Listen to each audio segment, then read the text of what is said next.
So what we're going on to now, types of inflation. Talked a little bit about this. We've talked about wage inflation, which I think is kind of normally the last thing unless there's a supply and demand issue. So that's when wages go up as a consequence of high demand. Supply chain, if there's a shortage of a certain product in the supply chain, then a price within that supply chain can go up. For example, if there's a certain engine part for a car that's in short supply, then the price can go up in a simple supply and demand. But if that happens consistently across certain industries, more than once, more than a kind of one-off thing, it can cause a chain reaction throughout the whole economy that everybody starts to charge more for component parts. And it causes a chain reaction, so it can cause inflation.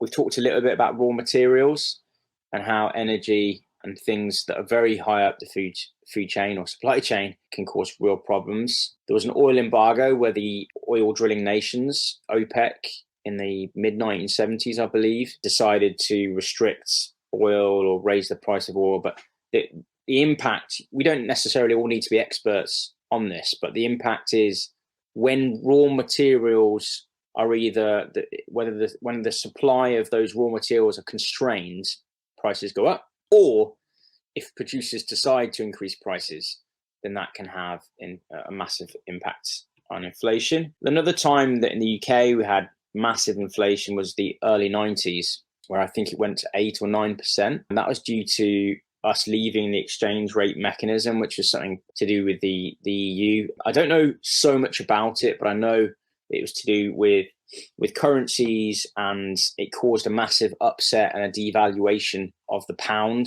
A couple of currency speculators, George Soros, I believe, made some money from this, which isn't advised for the average person, because I don't believe the average person can make that much money from currency speculation. So I mean, we did leave the EU. The UK has left the EU with Brexit. So I wonder if I actually felt that we might have inflation back in 2017 and 2018, but we haven't had that yet. But it's starting to. I think in 2020, and we're now in the end of 2021, approaching 2022. I believe it's roaring now. Inflation is definitely going up. Just general trade issues can cause all these problems: supply chain issues, raw material issues, wage inflation. Because if you have a trade disagreement, a country could restrict certain goods or services like oil, like gas, like, maybe a specific type of worker or specific service.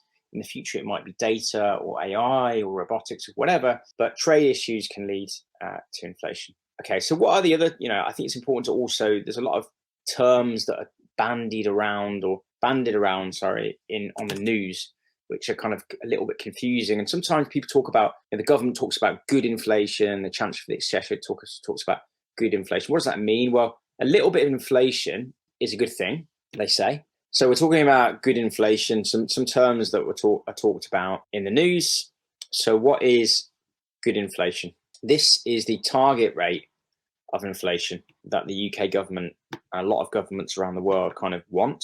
And why do they want around 2% inflation? I think a little bit of inflation is good because it's kind of a healthy thing for the economy. Economists, without wanting to go too much into the detail, economists don't want low inflation or deflation, because what that does is they wait to buy things, and that constrains people's spending, and then businesses go bust, and lots of bad things happen. So they want a little bit of inflation in the economy, and they target around 2% as being good inflation. Before this recent period of rising inflation, a lot of economists were saying that the inflation they were seeing was transitory inflation. What does that mean? Well, transitory inflation, according to those economists, is inflation which is just temporary. It's only going to last a few months. It will be gone, and it won't cause any more inflation around the economy. Now, from my understanding, and I'm not, a PhD economist or anything like that, but inflation is a chain reaction. So it's unlikely that it would ever be transitory, because one thing leads to another. It's kind of consequential. When there's a limited supply of some goods, when there's a higher demand for some workers and they're leaving the economy, all these different factors. And when there's Brexit, when there's loads of money being pumped in, there's all these different factors. I never believed that it was transitory at all. So that leads us to another type, another way we can describe inflation, and that's persistent inflation. Now, it's a little bit misleading, that kind of phrase, persistent inflation, because like everything in the economy, lots of things are cyclical, so they work in cycles. So even economies that have a lot of inflation, for example, Turkey or Argentina, it's in cycles. So they won't have inflation, for 50 years, but it might come on for 10 years, off for 10 years, that kind of thing. And there are some countries in the world that have fairly high levels of persistent inflation. I think Brazil and Argentina have been, pretty high for some time. But in general, when we're talking about, right now around the world, I think what I would class as persistent inflation is when it's going up and when it's hard to bring down. For example, the certain levers that the central banks can pull aren't working. We'll have to see what happens there. And if inflation gets out of control, it's sometimes known as hyperinflation or rampant inflation. We have seen this in certain countries like Venezuela, to a certain extent in Turkey, Zimbabwe.